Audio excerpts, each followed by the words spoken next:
Afrimalin.com, c'est le site des petites annonces en Afrique francophone. 8 pays pour vendre ou acheter des milliers d'objets à prix malin.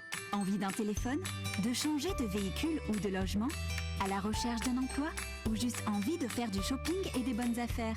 Afrimalin, tout vendre et acheter à prix malin.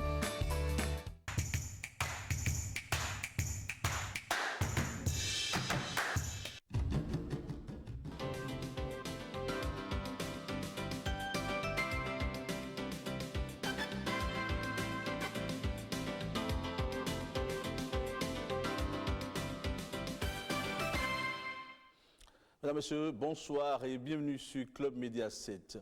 OK pour le démarrage du programme d'action du gouvernement, lequel programme a été officiellement lancé vendredi dernier par le chef de l'État.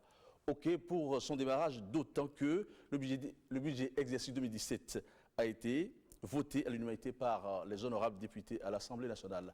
C'est l'essentiel des sujets que nous allons écumer avec Sulpice Oscar Baguidi. Il est chroniqueur sur Canal 3, directeur de publication de Fraternité. Oui. Sulpice, bonsoir. Oui, bonsoir. Oui. Benjamin Agon, ancien rédacteur en chef de Radio Tokba, ancien correspondant de BBC et de AFP. Benjamin, bonsoir. Bonsoir, monsieur. Nous démarrons cette émission avec la revue de presse signée William Tchoki.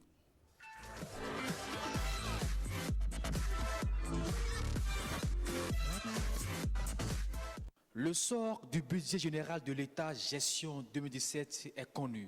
À peine la commission des finances de l'Assemblée nationale a livré le rapport général et les députés, sans conférir, ont adopté à l'unanimité ce jeudi 15 décembre 2016 le premier projet de budget du gouvernement de la rupture. Les élus de la nation donnent carte blanche à Talon, placade à sa une, le progrès. Le premier budget général à l'ère de la rupture est passé comme une lettre à la poste, constate la nation. Il n'y a pas eu de bavure au cours du vote, renchérit l'événement précis qui ajoute que cela a été possible grâce au management des groupes parlementaires PRD 1 et Bénin Uni et Solidaire du député Nathan Deake. C'est un budget des records, mentionne le matinal, qui, après des calculs, nous dit qu'il faut dépenser avec ce budget par jour plus de 5 milliards de francs CFA. Loin des éloges et des louanges, Matin Libre invite le président au travail. Le quotidien estime que le gouvernement dispose maintenant des moyens légaux pour exécuter ses prévisions de 2017. Le même gouvernement a d'ailleurs dévoilé ce vendredi les grands axes de son programme d'action gouvernementale. À cet effet, la nation nous rappelle que ce programme d'action du gouvernement pour le quinquennat est de 9 039 milliards de francs CFA pour 48 projets phares touchant tous les secteurs majeurs, 160 projets prioritaires en cours d'exécution et 90 projets prioritaires nouveaux. La Nouvelle Tribune, pour sa part, précise que ce programme d'action du gouvernement se fonde sur 3 piliers: consolider la démocratie, l'état de droit et la bonne gouvernance, puis engager la transformation structurelle de l'économie béninoise.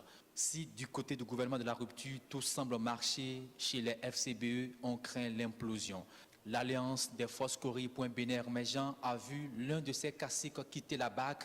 Il s'agit du professeur François Adebayo Abiola qui a pris la distance vis-à-vis des FCBE, constate la nation. En effet, le parti de l'ancien vice-premier ministre du président Yahi a tenu son 2e congrès ordinaire à Sakété. Congrès au cours duquel ce dernier a décidé de tourner dos au camp Yahi, mentionne l'événement précis.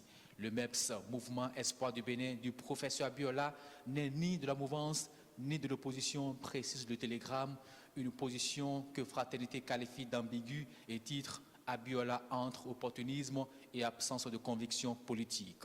Loin des repositionnements sur l'échiquier politique national, Talon, lui, continue d'imprimer une nouvelle dynamique offensive à la diplomatie béninoise. C'est un constat fait par l'autre quotidien qui ajoute que le chef de l'État visite les lieux forts du partenariat économique mondial. Le progrès et l'événement précis nous font le point des retombées économiques de ces voyages dans leur colonne. 150 milliards de francs CFA décrochés auprès de l'Union européenne avec la signature d'autres accords, l'alimentation en eau potable, le traitement des eaux usées, la gouvernance et le développement territorial. Et parlant de nos territoires et surtout des côtes, le gouvernement, à travers son département du cadre de vie et du développement durable, veut en faire des milieux attrayants et sécurisants. José Didier Tonato a franchi un grand pas dans l'amélioration des cadres de vie des Béninois, mentionne en grand caractère le Nokwe. L'autre chose dont le nettoyage n'est pas accepté par tous, c'est bien la loi fondamentale béninoise du 11 décembre 1990 et au quotidien La Nation de constater que la constitution béninoise, 26 ans après, résiste toujours aux réformes. La révision ne doit se focaliser sur l'âge du test, mais plutôt ses insuffisances, décide Victor Tokpanou. Mesdames et messieurs, bienvenue au club. Merci William Tchoki. Benjamin Agon, les députés, toutes tendances confondues, ont voté le budget 2017 à l'unanimité, un budget estimé à 2010 milliards. Comment expliquer, comment peut-on justifier le fait que tous soient allés dans le bon sens?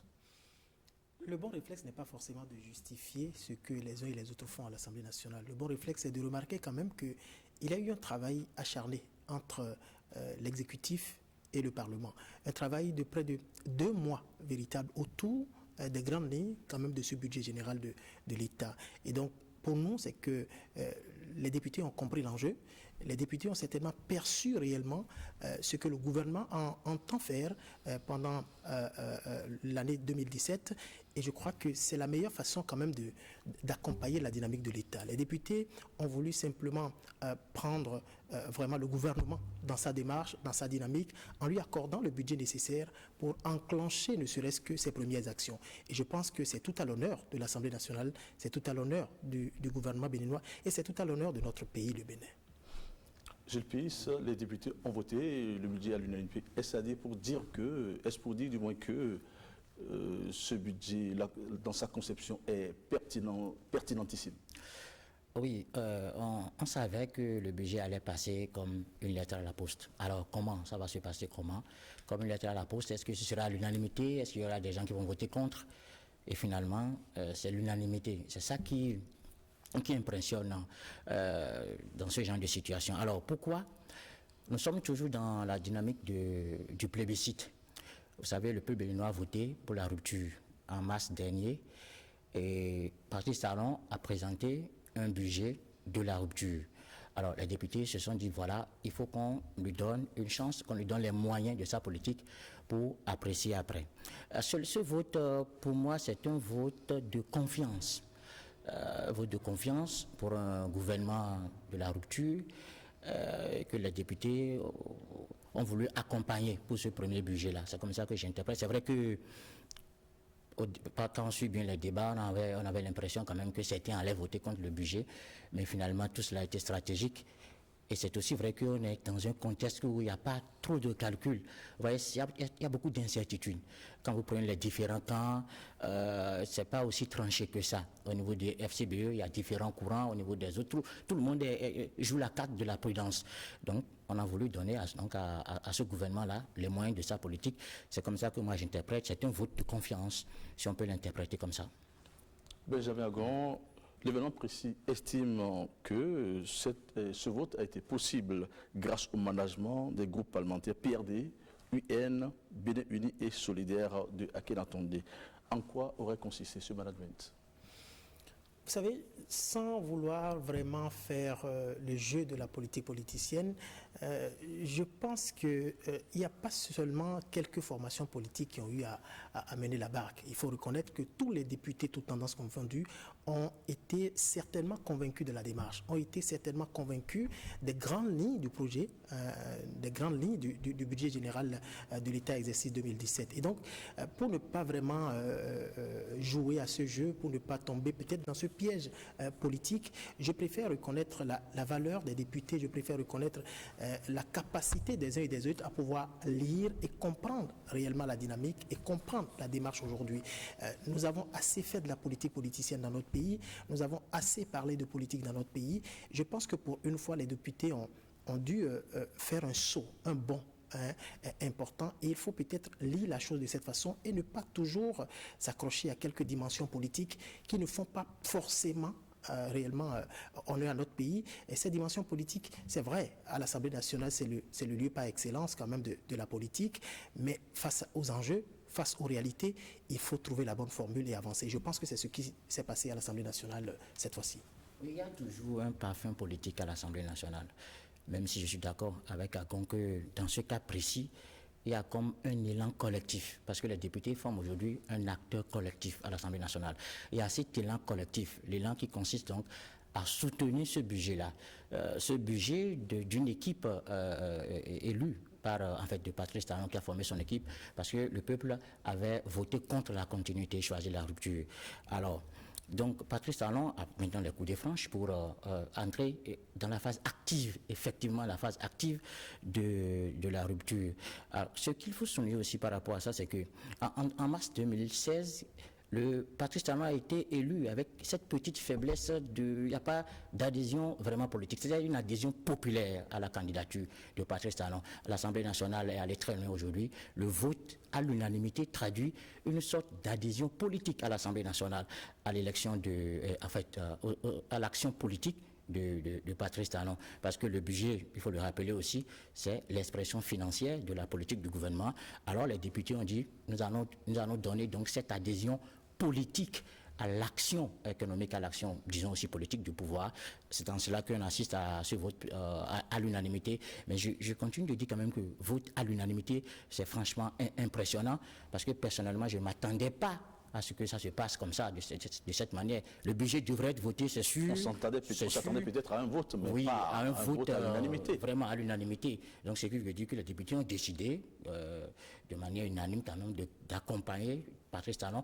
Et au même moment, c'est un défi pour le pouvoir de chercher toujours pendant les 5 ans à avoir cette unanimité-là. Maintenant, on verra la suite lorsque les calculs politiques vont vraiment s'installer à l'Assemblée nationale, parce que là où nous sommes aujourd'hui, l'Assemblée nationale ne joue pas encore les claviers de la politique par rapport à ce budget-là. On attend de voir. C'est son premier budget. Alors, donnons-nous les moyens, en attendant de voir la configuration de l'Assemblée nationale et peut-être de voir un peu. C'est sûr que dans un an, ça pourrait se passer autrement. Parce que déjà, on sera à 2 ans. On sera à 2 ans de N'est-ce pas aussi pour mettre le pouvoir à l'épreuve? Voilà, pour mettre le pouvoir à l'épreuve. Donc, je dis c'est une bonne chose quand même pour la rupture qui a besoin quand même de ce vote-là, d'avoir les moyens pour pouvoir progresser. Benjamin Agon. Oui, vous savez, la dimension politique n'est pas à négliger, c'est vrai, mais dans le débat actuel, au regard de la situation que le Bénin traverse, au regard de la situation dans le monde entier, parce que vous voyez, le Bénin par rapport au Nigeria aujourd'hui, nous sommes dans une démarche plutôt... nous devons faire attention à ce qui se passe aussi dans ce pays-là, où le président nigérian et son gouvernement ont opté pour réellement sortir le Nigeria de la situation qu'elle traverse. Et donc, le Bénin doit faire face aussi à ce choc-là. Le Bénin doit faire face aussi à cette difficulté. Il y a beaucoup d'autres enjeux qui nous obligent désormais à regarder la vérité en face. Et c'est comme j'ai l'habitude de le dire, face à l'essentiel, oublions nos intérêts, oublions ce qu'il y a comme combat politique, oublions ce qu'il y a comme fierté politique à chaque niveau et regardons réellement l'essentiel. Et je pense que les députés ont regardé l'essentiel. Je pense que le gouvernement doit comprendre que la démarche des députés aujourd'hui, c'est de vraiment donner les moyens nécessaires pour que réellement le gouvernement puisse enclencher ses ambitions. Je crois que la politique, c'est vrai, nous devons forcément accorder cela aux parlementaires, mais quand il s'agit de l'essentiel, regardons l'essentiel en face. Oui, ce qu'on peut saluer là, c'est que les députés ont mis le vote au service du développement. Parce que le vote parlementaire est par essence un acte politique. Mais là, ce qu'on apprécie tous ici, c'est qu'on a mis ça au service maintenant du développement. Parce qu'avant, qu'est-ce qui se passait? C'était vraiment de la politique politicienne, où on rejetait les rapports, même quand les rapports étaient bien, ou voilà. Donc, les choses ont un peu changé. Aujourd'hui, c'est quand même Patrice Talon qui est là, et c'est juste le tout premier budget. Et on verra un peu le développement après cet acte salutaire. Voilà. 2010 milliards, c'est important, c'est énorme. Certains Béninois restent dubitatifs quant à sa mobilisation. Que pensez-vous, que dire à ceux-là? Avant de répondre vraiment à votre question, 2010 milliards n'est pas si énorme que ça. Soyons ambitieux pour notre pays. Lorsqu'on compare ça au budget précédent. Non, je pense qu'il n'y a pas de comparaison à faire par rapport à telle ou telle autre chose qui se passe au Bénin. C'est comme le dit le ministre du cadre de vie. Il a dû recourir à un collectif budgétaire. Oui, un instant. C'est comme le dit le ministre du cadre de vie. Cotonou, par exemple, n'est pas en compétition avec Parakou, avec Abomey-Calavi et autres. Cotonou est en compétition avec Accra. Cotonou est en compétition avec les grandes villes du monde. Et donc, pensons autrement, agissons autrement, regardons-nous d'une autre façon. 2010 milliards, c'est peut-être important, mais ce n'est pas encore énorme. Ce n'est pas encore vraiment ce qu'il faut pour qu'on dise, franchement, nous avons trouvé ce qui est extraordinaire. Je pense que nous avons quand même, le gouvernement a su... C'est important quand même en ce sens que nous comptons sur les emprunts et sur le privé.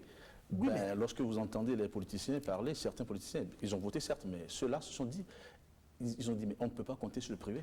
Non mais arrêtez, le gouvernement vous devez connaître d'abord celui qui est à la tête de l'État. Ce n'est pas que nous voulons forcément jeter des fleurs à un homme, mais il a déjà montré par le passé dans le domaine qu'il maîtrise, dans le domaine qu'il a toujours, dans le domaine où il a toujours excellé, qu'il est un homme qui recherche, qu'il est un homme qui cherche la perfection, qui cherche à aller loin. Je pense qu'en optant pour cette dynamique-là, c'est qu'on est sûr d'atteindre un niveau donné, c'est qu'on est sûr de toucher un niveau donné. Et ce n'est pas pour rien que dans la démarche, vous avez vu le chef de l'État, la dernière fois qu'il présentait avec ses ministres le programme d'action du gouvernement, c'est une maîtrise de la machine, c'est une maîtrise de ce qu'on a envie de faire. Et donc, dire qu'on ne pourra pas mobiliser, mais c'est à l'œuvre qu'on va apprécier.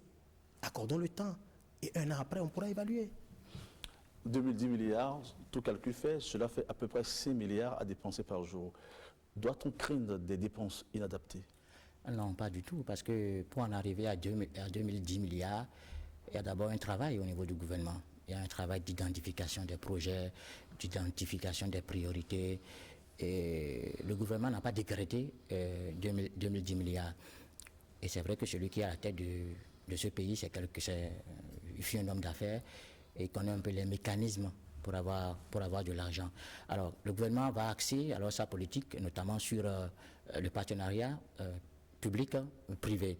C'était pas ça avant l'arrivée de Patrice Talon. Ça veut dire que quelque chose a changé à ce niveau-là.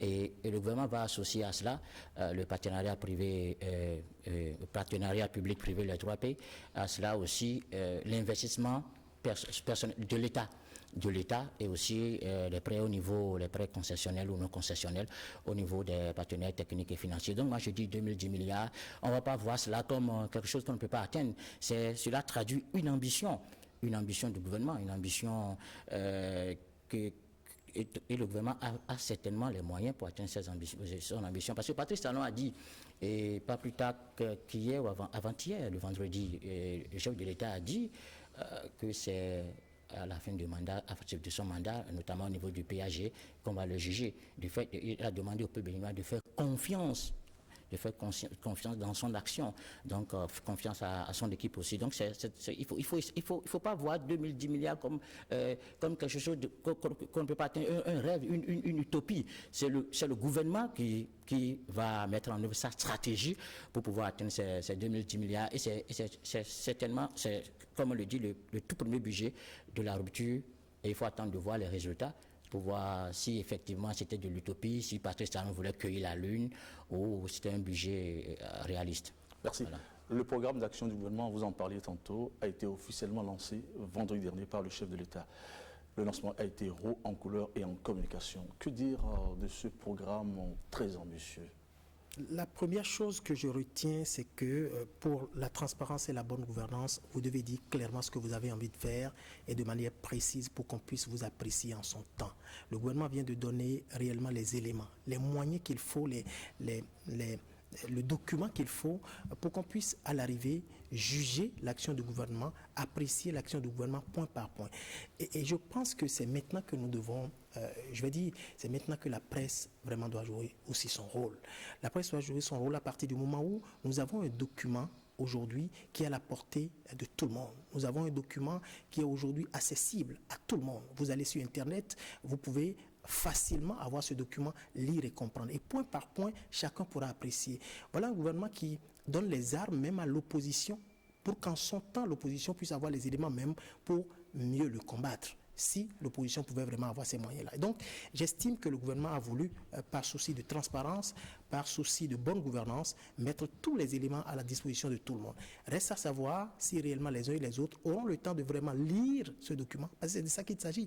Beaucoup prennent la parole dans ce pays sans avoir lu, sans avoir parcouru, sans avoir vraiment mis le temps à profit pour apprécier ce qui se fait. Chacun essaie quand même de colporter à gauche et à droite les rumeurs et chacun veut montrer que bon, on connaît ci, on connaît ça et on parle français. C'est pas ça le débat désormais. Prenez le document, prenons le document, lisons, nous qui avons la capacité de lire, lisons correctement le document, essayons même de traduire ce document à ceux qui ne peuvent pas lire pour qu'en son temps on puisse tous apprécier de la même façon. Et donc c'est vous dire que ce programme d'action, moi, il y a 4 ou 5 aspects qui m'intéressent personnellement. Au-delà du fait que, les priorités sont énoncées, les projets sont énoncés, les réformes engagées sont énoncées. Il y a 3 ou 4 secteurs clés qui m'ont intéressé véritablement. Il y a le secteur de la santé, il y a le secteur de l'éducation, il y a la culture, le tourisme et il y a la sécurité. Quand vous prenez ces différents aspects, vous constatez qu'il y a une méthode, il y a une démarche. On n'est pas venu juste pour une incantation. C'est après vraiment un diagnostic véritable de ce qui se passe dans notre pays que ça a été présenté. Nous avons déjà eu le temps de lire un tout petit peu ces différents aspects dont je vous ai parlé. Et si ça pourrait vraiment se concrétiser, encore que c'est possible, puisque j'ai l'habitude de dire une chose. Nous devons d'abord, avant d'enclencher n'importe quelle action, évaluer ce qui est là, évaluer ce qui est devant nous, faire un audit complet, ce qui a été fait. Et donc, moi j'estime que tout ce qui a été énoncé, c'est possible. L'ambition est énorme. Est-ce que tout cela peut se réaliser en 5 ans? C'est possible. Pourquoi voulons-nous douter de notre capacité? Non, si nous doutons nous-mêmes déjà de notre capacité, nous n'allons pas y arriver. Et quand on dit un projet, une vision, une façon de voir les choses, un programme d'action d'un gouvernement, il n'y a pas que le gouvernement qui doit faire le travail. Il n'y a pas que les ministres qui doivent faire le travail. Il n'y a pas que le chef de l'État qui doit faire le travail. C'est tous autant que nous sommes. Sur le pays, un nouveau soleil bientôt sur le Bénin? Oui, un nouveau soleil. En fait, c'est l'ambition de ceux qui nous gouvernent aujourd'hui, un nouveau soleil. Et le peuple lui-même avait déjà opté pour ce nouveau soleil en mars dernier, en disant non au candidat Zinsou, le candidat de Boni Yayi. Alors, moi, quand j'ai vu le document, je dis, effectivement, il y a 3 piliers. La consolidation de la démocratie et l'état de droit, ça c'est très important pour ce pays-là. Le gouvernement veut engager de la transformation structurelle de l'économie. Je dis aussi, c'est une urgence.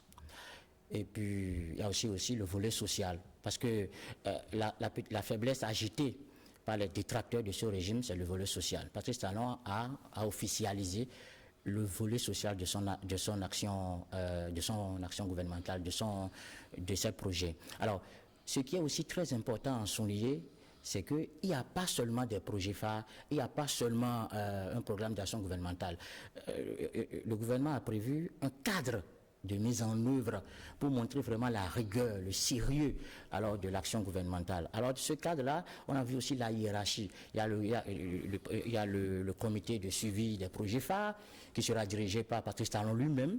Il y a le comité suivi-évaluation dirigé par le ministre d'État Ablaye Biotchane et puis le comité de suivi des projets sectoriels. Et puis évidemment le conseil des ministres qui va donner les orientations. Donc on a vu tout cela, on se dit effectivement que ce gouvernement a mis tout son temps Parce que depuis 8 mois, le peuple réclamait cette boussole-là. Alors pour cette navigation de la rupture, le Patrice Talon a dit voilà, le document, voici les mécanismes. Alors il y a une question qui était encore là. La question c'est comment mobiliser les ressources. Comment trouver, justement, voilà, comment mobiliser les ressources. Par rapport aux ressources, oui, 9 039 milliards. Et seulement 800 et quelques milliards sont déjà disponibles. Oui, 880 milliards sont déjà disponibles. Le gouvernement a dit voilà, comment je vais faire tout cela. On a déjà 880 milliards, 800 et quelques milliards dans tous les cas. Oui. Et puis il y aura le partenariat privé-public qui revient encore au niveau du programme d'action du gouvernement. Donc, premièrement, le partenariat public et privé-public. Ensuite, il y a forcément les partenaires techniques et financiers, j'ai dit ça tout à l'heure. Et puis, enfin, il y a l'effort même de l'État à travers, disons, l'accroissement des recettes, tout cela, ils ont dit ça. Mais ça, il s'agit de projection. Et Patrice Talon a dit quelque chose que moi j'ai retenu, c'est que, voici le document, on attend en 2021 pour apprécier. Et il a pris le peuple à témoin. Alors, désormais, la presse aussi peut suivre le gouvernement pour dire voilà, tel point a été réalisé, tel point n'a pas été réalisé. Dans tous les cas, il s'agit d'un rêve gouvernemental. Et il faut un rêve. Si vous ne rêvez pas, disait Chateaubriand, vous allez réaliser les rêves des autres. Donc, Patrice Talon a officialisé, lui, son rêve. Alors, on va suivre de très près pour voir si en 2021, on aura effectivement un nouveau Bénin. Et comme l'a dit d'ailleurs le ministre, le secrétaire général à la présidence de la République, Pascal Koupaki, qui a dit Patrice Talon veut voir autrement le Bénin. Et le nom même est assez expressif. On a dit le Bénin révélé. Et le diagnostic a été fait. C'est ça que les ministres ont souligné. C'est un diagnostic qui a été fait. Et ce diagnostic concerne justement les potentiels, en fait, les atouts considérables du pays. Et c'est à partir de ces atouts-là que le gouvernement va essayer de développer le Bénin. Oui, un mot sur une assertion du chef de l'État. Vous vous rappelez ce jour, s'adressant au président de l'Assemblée, Maître Adrien Ngouedi, il lui dit je suis président, monsieur le président, je suis toujours votre poulain. Et il dit alors, je cite de mémoire, hein, et comme le dit l'ancien président Boniaï, tout ce qui s'est passé au cours de la campagne relève des intrigues politiques. Que vous inspire ce genre de propos? Non, moi je pense que le chef de l'État a voulu juste pour conclure, pour clôturer cet événement important, juste nous apporter juste quelques éléments pour rire. C'est de ça qu'il s'agit. Enfin, quand le chef de l'État dit par exemple qu'il faut que l'ancien président parlait d'intrigue politique, etc. Non, on ne va pas s'accrocher à... citer Yahi Boni, ça devrait quand même vous dire... Mais c'est un ancien président de la République. Aussi. Pourquoi ne pas le citer? On ne cite pas tout le monde. Mais on peut le citer. Pourquoi ne pas le citer? Vous pouvez le citer. Non, mais vous savez, dépassons un peu ces éléments. Hein. Quand vous voulez parler, quand vous voulez dire ce que vous pensez, et quand vous êtes avec vos amis, vos frères, vos compatriotes, vous pouvez vous exprimer. Encore que, Boniaï est un ancien chef d'État. C'est quand même normal qu'on le cite de temps en temps. C'est la première fois que moi je vois d'ailleurs le chef de l'État, Patrice Talon, parler de Boniaï et revenir sur ce qu'il a dit au cours de son mandat. Mais bon, enfin, il faut pas s'attarder sur ça, il ne faut pas s'accrocher à ces petits éléments. C'est très important. Non, il a dit que nous sommes dans un beau pays, en fait. C'est ça le sens que moi je donne. C'est le sens même de la démocratie apaisée.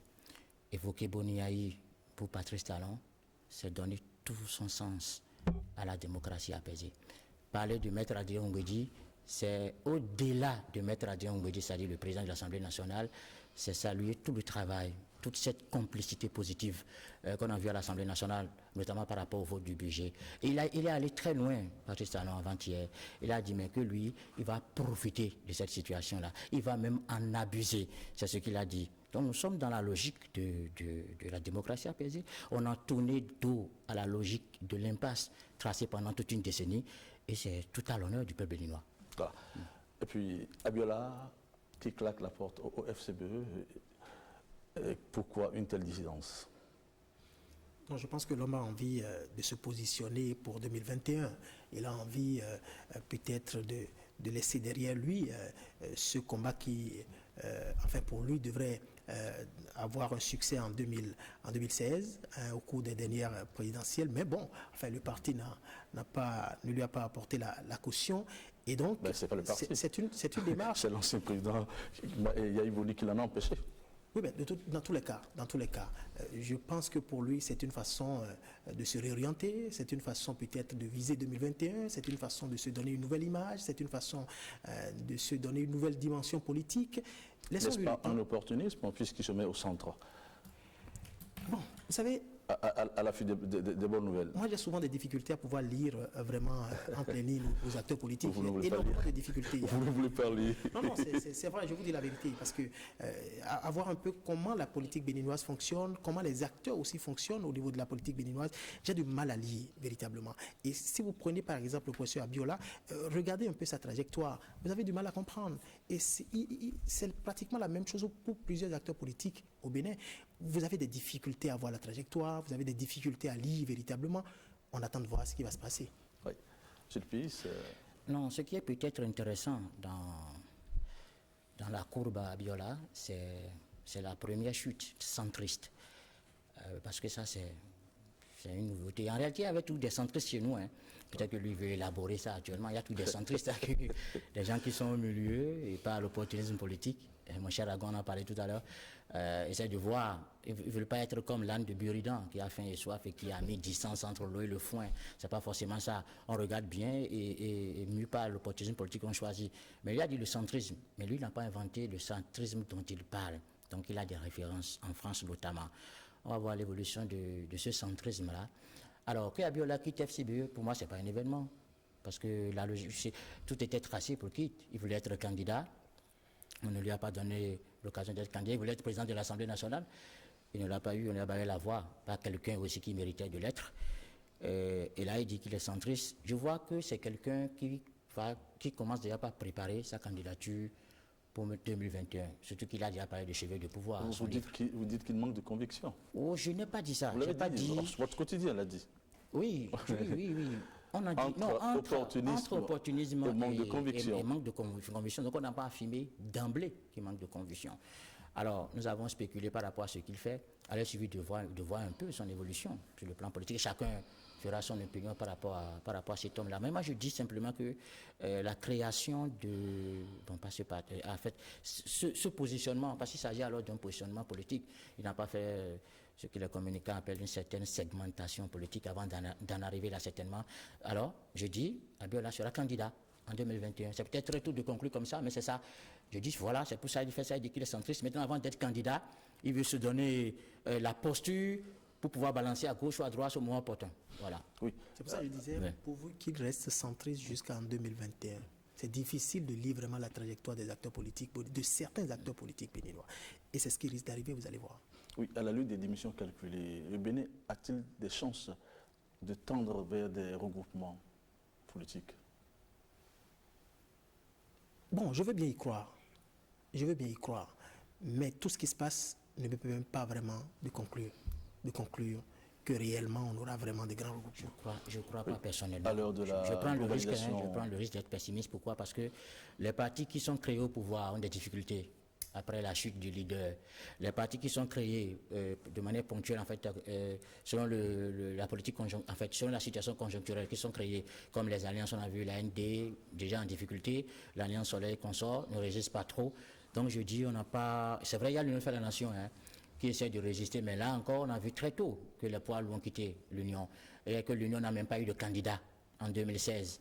Vous voyez, et donc je dis que c'est pourquoi il faut en arriver à ces réformes politiques. La réforme du système partisan proposé justement par le président Patrice Talon. Il faut en arriver là pour pouvoir trouver des blocs partisans. Et c'est à partir de ces blocs partisans que finalement on va vraiment faire la politique chez nous. Finalement, vous y croyez? Vous y croyez alors? Oui, après les réformes, il faut en arriver aux réformes politiques. Ouais. Mais pour le moment, il y a des réticences par rapport à ces réformes-là. Il y a des gens qui sont toujours allergiques par rapport à ces réformes. On n'aura pas forcément le temps de parler de tout cela. Et c'est ce qui nourrit un peu mon pessimisme par rapport à ça. Tant qu'il n'y aura pas de réforme au niveau du système partisan, c'est pas évident qu'on en arrive à des blocs sérieux. Il y a des blocs opportunistes, donc des blocs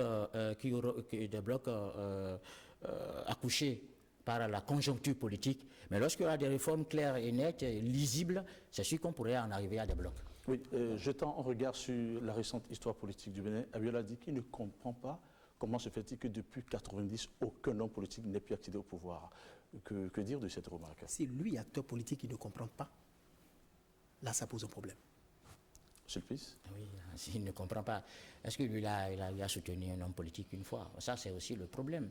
Alors, c'est vrai que les présidents depuis 1990, M. Fossoglo, premier ministre qui s'est déjà tracé la voie royale pour battre Mathieu Kérékou qui est revenu, Yahi Boni qui a débarqué, et puis Patrice Talon d'affaires qui était ancien sponsor de la politique. Alors tout cela, il y a quand même un dénominateur commun. Ils ont été portés au pouvoir quand même par des hommes politiques rejetés par le peuple, mais qui se retrouvent être des faiseurs du roi. C'est ça qu'il faut. On n'a jamais eu d'hommes politiques au pouvoir, mais les hommes politiques sont toujours dans le système. Pourquoi? C'est ce qui justifie. Il faut encore en arriver aux réformes du système partisan, pour qu'un jour on ait franchement un homme politique. Quand nous avons l'habitude de nous comparer aux autres, en France, on a toujours d'hommes politiques au pouvoir. Si ce n'est pas la gauche, si c'est la droite. On a un semblant de centriste quand même, Giscard d'Estaing qui était arrivé. Bon, aux États-Unis, c'est clair, c'est républicain ou démocrate. Si vous n'êtes pas républicain ou démocrate, des gens comme Ralph Nader ou Ross Perot ont souvent 1% aux États-Unis parce que c'est si tranché que ça. Il faut peut-être même en arriver à interdire à ceux qui ne sont pas des écuries politiques d'être candidats à la présidentielle. Alors, on commencera véritablement par avoir des hommes politiques au pouvoir. 26 ans après, la Constitution béninoise résiste aux réformes. Le président Talon serait-il en difficulté par rapport à la révision de la Constitution?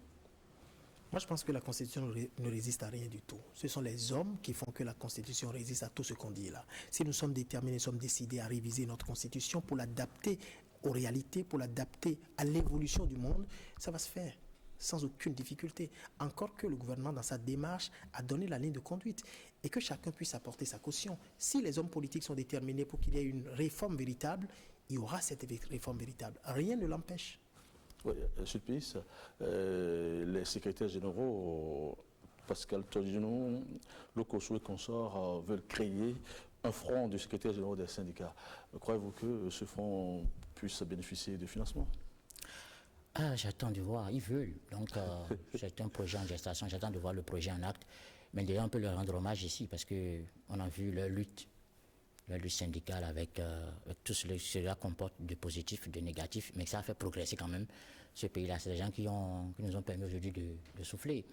L'avènement de la démocratie, on peut tout leur reprocher, on les a vus dedans. Maintenant, passer de cette sphère-là à ce que vous annoncez, on verra s'ils ont réussi à se faire la posture nécessaire pour pouvoir progresser sur ce terrain-là. Alors, le chef de l'État a effectué un voyage en Europe la dernière fois. Il est rentré avec une boisson, 150 milliards obtenus de l'Union européenne, avec plusieurs contrats. Que vous inspire donc cette boisson? Il est en train d'accomplir sa mission. Il est en train de faire son travail. Il faut l'observer jusqu'au bout. Ça s'arrête là. Pour moi, c'est qu'un chef d'État qui sort et qui fait son boulot, fait son travail. Je pense que c'est dans l'ordre normal des choses. Il n'y a pas vraiment à s'extasier outre mesure devant ces genres d'actions. Il faut simplement observer que l'homme est en train vraiment de faire son boulot, de faire son travail normalement, comme tout bon Béninois qui travaille normalement. Et donc, nous attendons beaucoup du chef de l'État, mais nous devons aussi apporter vraiment notre caution à l'évolution, vraiment à la démarche, à la dynamique du gouvernement du Bénin. La diplomatie de la rupture est une diplomatie offensive et qui reste encore féconde. Et quand Patrice Talon sort du pays, revient toujours dans sa valise avec quelque chose. C'est ce qu'on demande à un chef de l'État. Il y a eu des contrats en Turquie, contrats militaires en Turquie, il y a eu convention avec l'Union européenne, il y a eu même en Estonie des exploits sur ce qu'on appelle le e-gouvernement, e-administration, parce que Patrice Talon et sa diplomatie, la diplomatie économique, ont véritablement fait de cela une préoccupation, une priorité. Alors donc ce qu'on demande au président de la République, c'est toujours de rendre productifs ces voyages-là, et pour l'instant, il n'a pas encore déçu, et on espère que ça va continuer jusqu'en 2021. À présent, nous allons suivre les informations diffusées sur le web. C'est avec Patrick Yves Loko.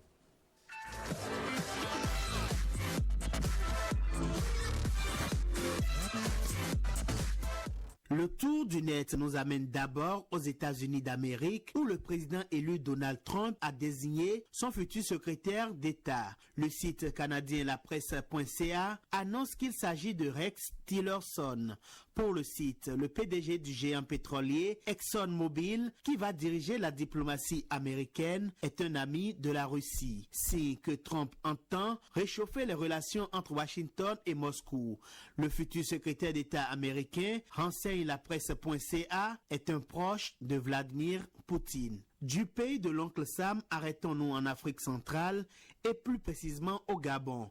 Le site du journal Le Monde nous apprend que les avocats du candidat malheureux à la dernière présidentielle ont transmis un dossier à la Cour pénale internationale. Les avocats de Jean Ping accusent le pouvoir de Bongo de crimes contre l'humanité pendant la crise post-électorale. Tissu de mensonges, répond le gouvernement gabonais par la voix de son porte-parole, le ministre de la Communication. Et c'est le site RFI.fr qui fait part de cette réaction du pouvoir gabonais qui estime qu'il y a eu 4 morts alors que l'opposition en a dénombré 22. En Afrique de l'Ouest, c'est Yaya Jammeh, le président gambien sortant, qui fait l'actualité selon le site du journal Libération. Selon Libé, en effet, Yaya Jammeh ne veut plus lâcher le fauteuil. Le site internet qui reprend les propos de Marcel de Souza, président de la commission de la CEDEAO, interviewé par RFI, écrit qu'une intervention militaire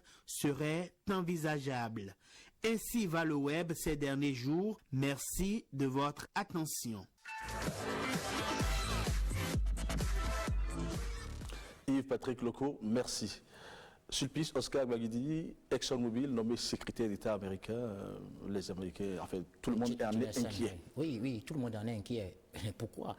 Alors, le président des États-Unis, avant même de prendre fonction le 20 janvier, forme, c'est ça aussi, les États-Unis, nomme les membres de son gouvernement. Et il a déjà commencé par nommer des gens qui suscitent toujours la polémique. Et Trump traîne toujours cette polémique-là. C'est vrai, on attend toujours le vote, des grands électeurs pour que Trump soit véritablement président des États-Unis. Maintenant, sauf cataclysme, les grands électeurs doivent pouvoir alors donner le feu vert à Trump, malgré la victoire de Hillary, vote populaire. Alors, pour répondre à la question, la nomination de Tillerson comme secrétaire d'État, ça crée la polémique parce qu'il est très proche de la Russie, notamment de Poutine, très proche de Poutine. Il a même fait des affaires avec Poutine. Et ce qui est très important, en fait, ce qui inquiète aussi les Américains, c'est qu'il a même été décoré une fois en Russie, la décoration de l'amitié par Poutine. Et c'est celui-là qu'on prend comme secrétaire d'État. Quand on sait que Trump est dans sa logique. Trump est toujours dans sa logique. Après avoir nommé l'ambassadeur près de la Chine, qui a créé toujours la polémique, il nomme ce secrétaire d'État-là. Alors, le problème que ça pose aujourd'hui, c'est que déjà, son élection même a été soupçonnée d'être un peu l'œuvre de la Russie qui aurait trafiqué carrément l'élection. Le débat fait rage actuellement aux États-Unis, mais Trump a toujours fait du Trump. Il a décidé de choisir celui-là même, qui est vraiment proche de Poutine. Et puis, c'est un béotien de la chose gouvernementale. Il n'est pas habitué à l'administration en tant que tel. Oui, vous savez, le ministre des Affaires étrangères, pour faire court, n'a pas besoin d'être un diplomate. C'est le président qui décide de nommer son ministre des Affaires étrangères là-bas, secrétaire d'État. Mais c'est le poste le plus prestigieux du gouvernement américain, secrétaire d'État. Tout le monde attend ça. On a eu de grands noms, hein.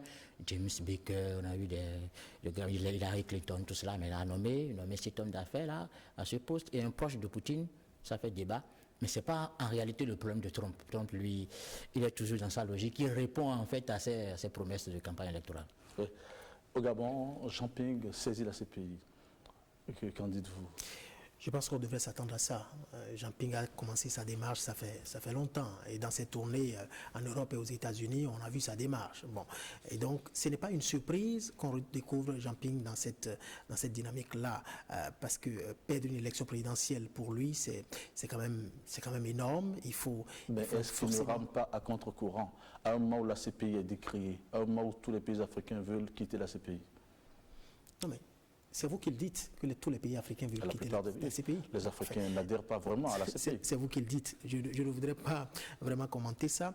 Mais j'estime que Jean Ping aujourd'hui n'a pas changé, n'a pas varié dans sa démarche, dans sa dynamique. Il est resté constant et apparemment, il veut aller vraiment dans cette même dynamique jusqu'au bout. Reste à savoir si ça va porter. Reste à savoir si ça va permettre de bouleverser quelque chose. On attend tous, on va observer jusqu'où il ira. Mais il n'a pas encore varié, il n'a pas encore changé de cap. 22 morts, c'est pas trop en Afrique. Ah bon, vous croyez? 22 morts, c'est pas trop. En fait, encore que c'est lui qui le dit. Le pouvoir dit que c'est 4 morts. Oui, mais écoutez, que ce soit, même si c'est une seule victime, c'est important. L'Africain est comme l'Européen, comme l'Américain, comme tout le monde. Mais il y a pire ailleurs. Même si c'est... Mais écoutez, ce n'est pas parce qu'il y a pire ailleurs qu'il ne faut pas s'occuper de ce qui se passe à l'instant présent, là où nous sommes. C'est comme si demain on dit qu'il y a un Béninois qui est tombé sous les balles de la police ou de la gendarmerie à l'issue d'une répression après une élection présidentielle. Mais attendez, c'est quand même énorme, même si c'est une seule personne, c'est quand même important. Mais ça ne justifie pas forcément la démarche de l'autre. L'autre est dans une dimension politique, il est dans une démarche politique. Et il a enclenché sa démarche politique il y a bien longtemps et on l'a vu venir. Et donc pour le moment, j'espère que ça va porter, j'espère que ça va lui rapporter quelque chose. Merci, merci. Nous allons à présent sur la caricature. Caricature nous est présentée par Patrick Diossou.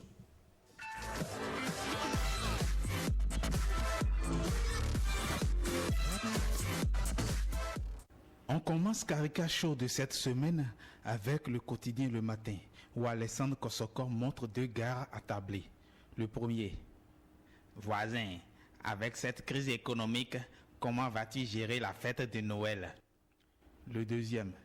Je dirais tout simplement à mes enfants que le Père Noël a été arrêté parce que la douane a trouvé 18 kilos de cocaïne dans ses colis et c'est fini pour les cadeaux. Et la caricature nous montre comment la barbe du deuxième interlocuteur aurait pu ressembler à celle du Père Noël si elle était blanche et plus soignée. Le même caricaturiste montre une scène matinale entre un enfant écolier et ses parents en cette période dure. Le petit. Papa, mon argent de poche. Le père. Va voir ta maman. Le petit. La mère. Va voir ton père. Et les 2 parents s'indècent. Remarque, dire qu'ils se doivent serait indigne puisqu'ils ne mettent pas le doigt dans un objet ou une excavation. Ils pointent seulement leur index. Index presque accusateur du quotidien Le Progrès, montrant un malade et son médecin. Le patient. Docteur, je suis très inquiet. J'ai laissé quelques documents compromettants au ministère. Le docteur. Cher monsieur, je vous prescris 2 boîtes de adigbensine et un incendie réparateur. Allusion ainsi faite certainement à un ministère dont un bureau a été lapé par des flammes qui l'ont embrassé et embrasé, ce qui est embarrassant. Dimanche prochain, d'autres manches.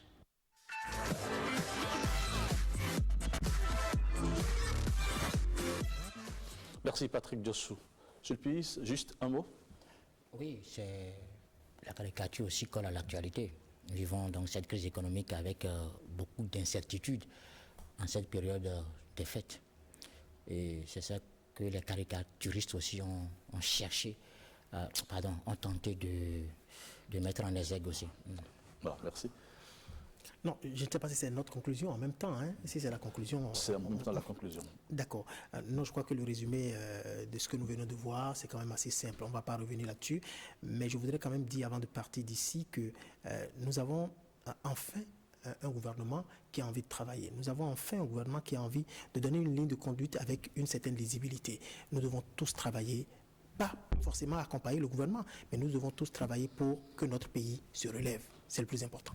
Merci à vous, Benjamin Agon. Vous êtes ancien rédacteur-chef de Radio Tokpa, ancien correspondant de BBC, ancien correspondant de l'AFP. Et puis, Sulpice Oscar Guaguidi, directeur de publication de Fraternité, chroniqueur sur Canal 3. Merci d'être passé. Merci. Et la semaine prochaine, nous allons aborder sûrement le PAG avec beaucoup plus d'emphase.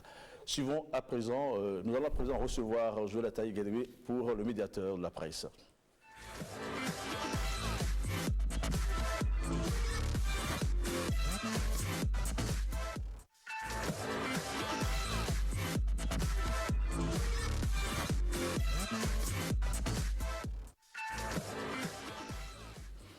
Joël Atelier, bonsoir. Bonsoir, M. Adissa.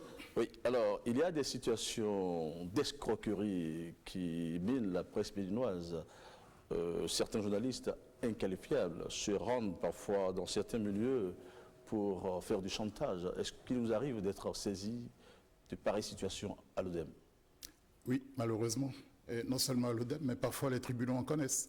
Et n'empêche, à l'ODEM, nous sommes régulièrement saisis de ces tentatives d'extorsion de fonds, de chantage. Et nous-mêmes avons de temps à autre l'occasion de nous rendre compte que l'information même est manipulée et par des appels d'air, par des appels simplement à ce que les mises en cause ou ceux dont on insinue subrepticement qui seraient coupables de je ne sais trop quoi. Quand vous en êtes saisi, comment est-ce que vous y prenez? D'abord, on investigue, on essaye de mieux comprendre, d'en arriver à la vérité des faits. Et le cas échéant, nous interpellons le mis en cause. Et parfois, il peut y avoir des accusations sans fondement. Mais souvent aussi, la situation est telle que la tête basse, nous devons quand même en connaître. Oui, et quelles sont les sanctions encourues par ceux qui s'adonnent à de ces pratiques? Du côté de l'ODEM, on n'a que des sanctions morales. Je vous le rappelle, c'est la HAC, à tout le moins, qui peut procéder, qui peut infliger des sanctions disciplinaires. Et enfin, les tribunaux pénaux qui peuvent vraiment sévir. Et ça peut aller jusqu'à des peines d'emprisonnement. Et il y en a eu. Il y a 2-3 ans, si je m'en réfère à une affaire qui a défrayé la presse dans notre pays, qui a défrayé la chronique, même dans un passé très récent, enfin, plus si récent que ça peut-être, on a connu le cas d'une chevauchée d'un certain nombre de journalistes béninois dans un pays voisin pour estorquer des fonds à un chef d'État afin de produire des informations mensongères, en tout cas tronquées. Cette affaire n'a pas été suivie de sanctions pénales, mais le désaveu au niveau de la profession a été tel, en tout cas, que depuis, nous n'avons pas eu à connaître à nouveau de ce genre de situation. C'est dire qu'il est important que même quand les gens sont repris,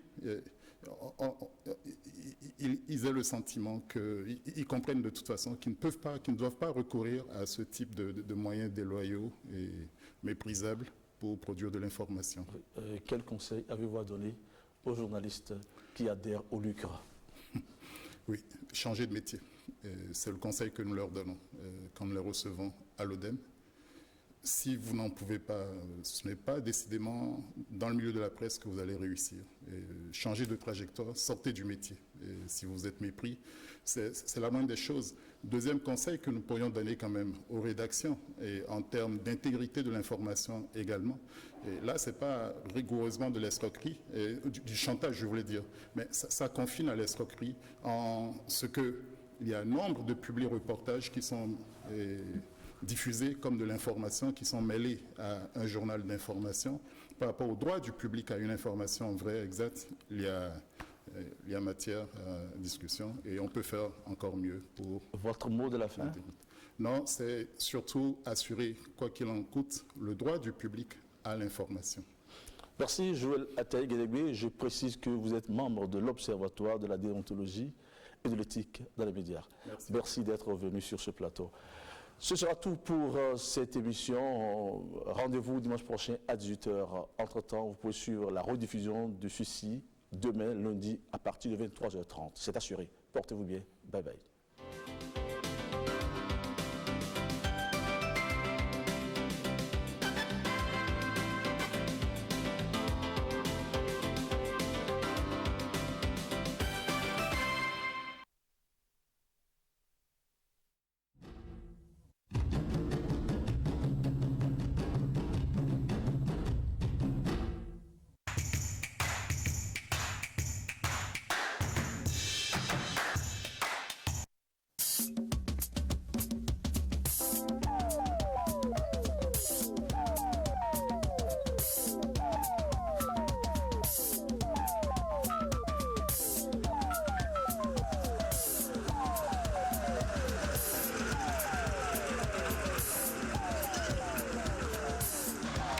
Véritable poumon de l'économie de la sous-région ouest-africaine, le corridor Abidjan-Lagos, composé de la Côte d'Ivoire, du Ghana, du Togo, du Bénin et du Nigeria, représente plus de 2/3 des activités liées au commerce, au transport et au transit de la CEDEAO.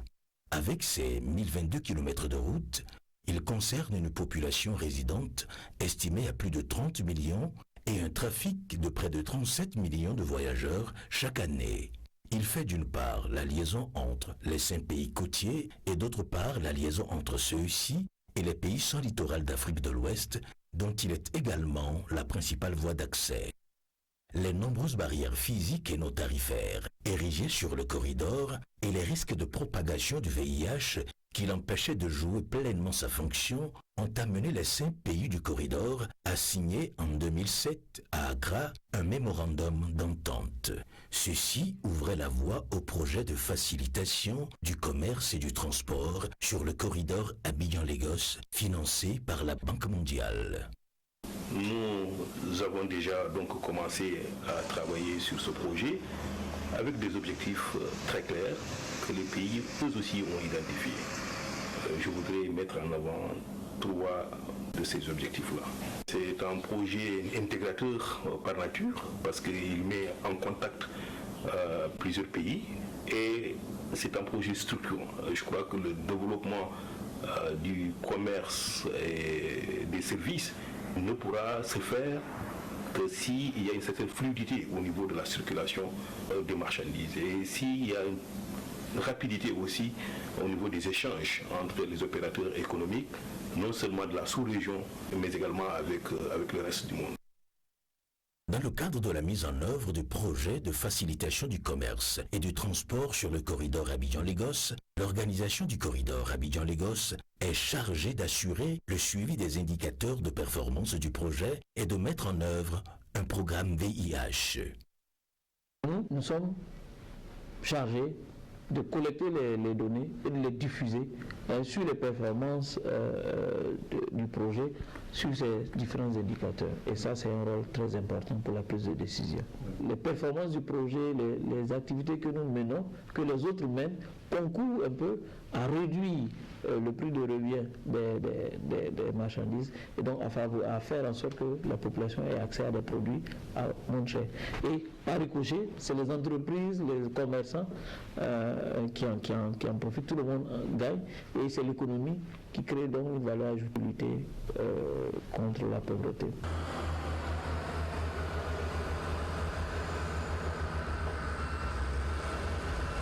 Si l'état des routes du corridor Abidjan-Lagos était jusqu'en 2008 globalement satisfaisant, une bonne proportion du réseau routier nécessitait cependant des travaux de réhabilitation. En Côte d'Ivoire, par exemple, les travaux de réhabilitation de la route Abidjan-Noé et la reconstruction du pont de Noé à la frontière avec le Ghana ont démarré. La voie, présentement, la voie est bonne entre ici et Accra. Maintenant, c'est à Boissou et Nouveau seulement, ça va un peu, ça va pas un peu. Au Ghana, la reconstruction du tronçon Agona Junction et Lubo, long de 110 km, est presque entièrement achevée. Agona Junction and Lubo is a very important link between Ghana and Ivory Coast. If you've been to Abidjan before, you realize that we have a very strong Ghanaian community, especially around Tredgefield. And all over Ivory Coast, many Ghanaians are working. And many of them on the coast use the Lubo to Agona Junction Road a lot. So it's an important social link. Moreover, Ivory Coast is very strong in manufacturing. So you have agricultural produce. Many people, traders go over to Ivory Coast to bring these goods to Ghana, and many of them use these routes.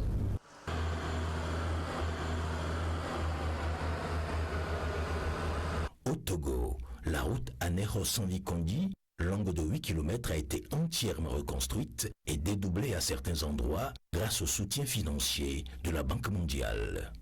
Par rapport à la ville d'Anéro, c'est la première fois qu'un projet prend en compte le volet social.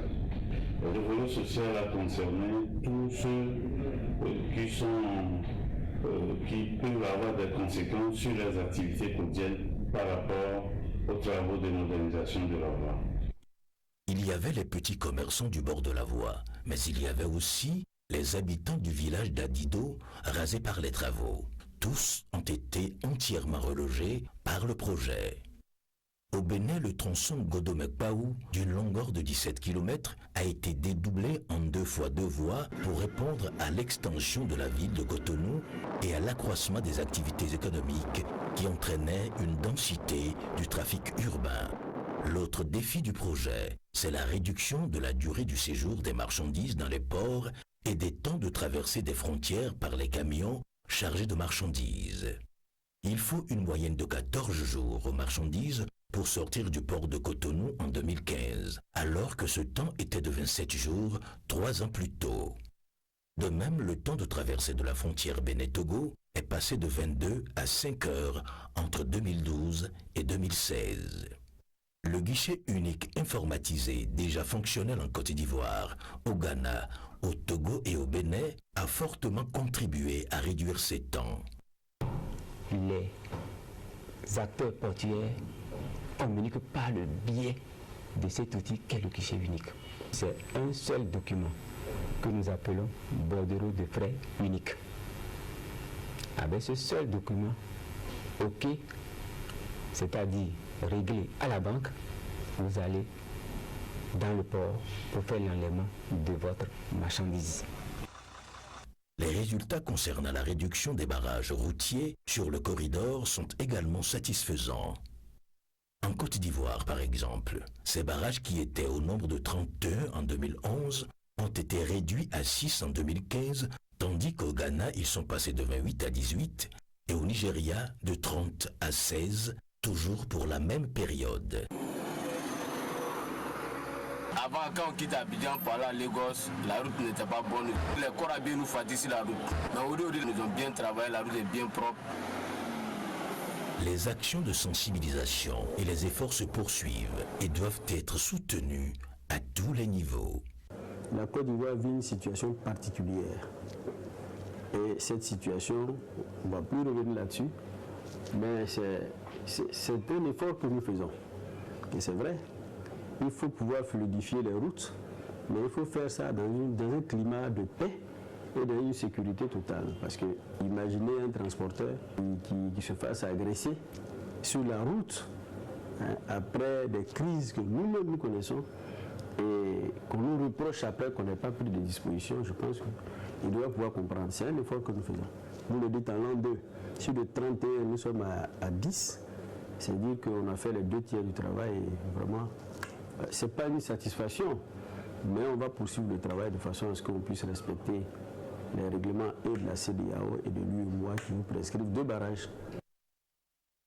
Le VIH-Sida, c'est l'un des principaux effets collatéraux des barrières physiques et non tarifaires du transport routier. La lutte contre cette pandémie fait donc partie des priorités du projet. Pour le milieu de transport en général et particulièrement pour les camionneurs. Parce que les camionneurs sont plus exposés aux rapports sexuels occasionnels et parmi eux, la plupart ne connaissent pas les voies de transmission des IST qui sont une porte d'entrée du VIH. Généralement, ils n'utilisent pas les préservatifs au cours des rapports occasionnels et ils ne connaissent pas non plus les signes des IST et comment les prévenir. Donc c'est cela qui constitue la menace.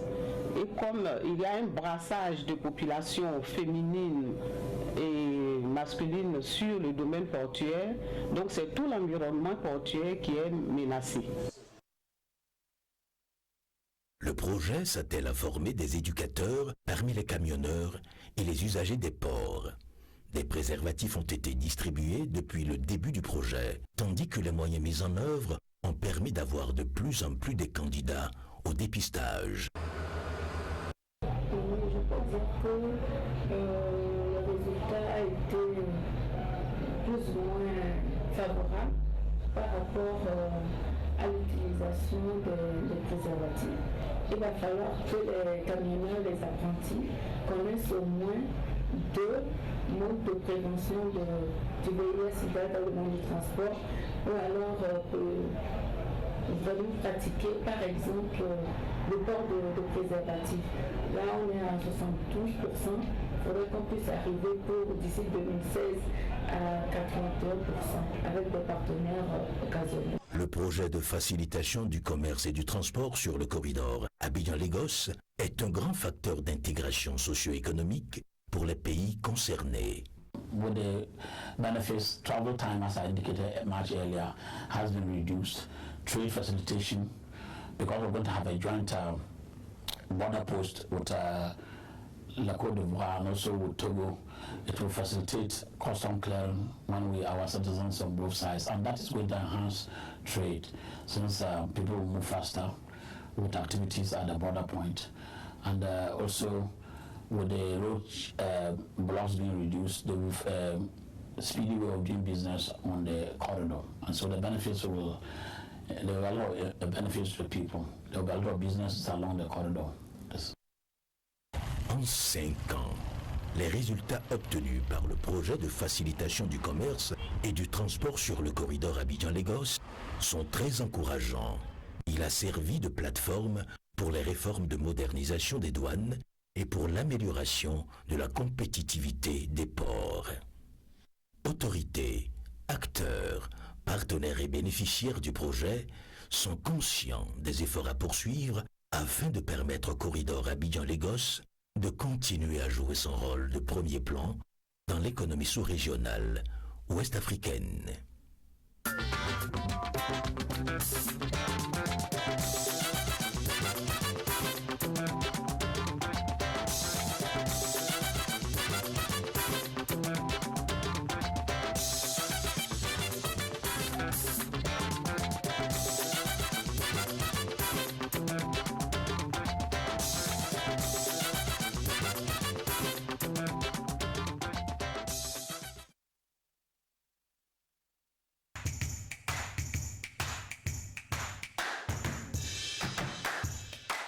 Le ministre de l'Intérieur et de la Sécurité publique communique la délivrance des laissez-passer à certains automobilistes qui sollicitent les services de police et de gendarmerie est proscrite. Ceux en circulation sont considérés comme nuls et de nul effet. Toutes les unités des forces de sécurité publique sont instruites dans ce sens.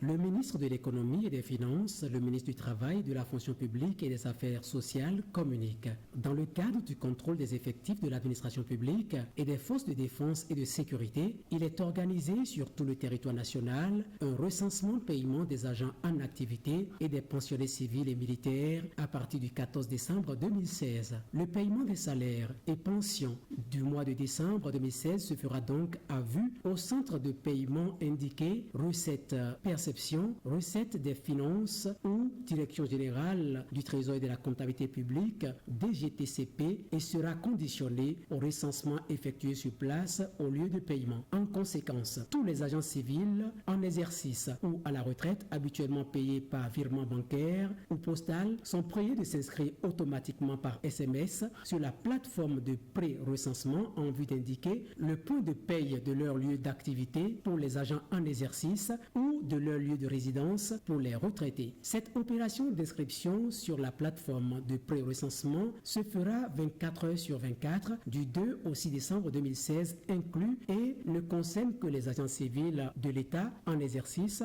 ou en retraite. Les modalités et calendriers pour les forces de défense et de sécurité seront communiqués ultérieurement. À cet effet, tout agent doit s'assurer avant toute inscription de l'exactitude de son numéro matricule et de la validité du point de paye. Processus d'inscription sur la plateforme de pré-recensement. Étape 1. Pour ceux qui sont en exercice, envoyez à partir d'un téléphone portable un numéro SMS sous le format numéro matricule, espace, point de paye à l'un des numéros ci-après. Move 94 94 13 13 ou 63 63 65 65. MTN 66 69 69 69 ou 66 89 99 99. 99. Pour les pensionnés civils et militaires, envoyez à partir d'un téléphone portable un message SMS sous le format numéro de livret de pension espace point de paye à l'un des numéros ci-après: Move 94 94 13 13 ou 63 63 65 65, MTN 66 69 69 69 ou 66 89 99 99. Le point de paye, recette perception, recette des finances.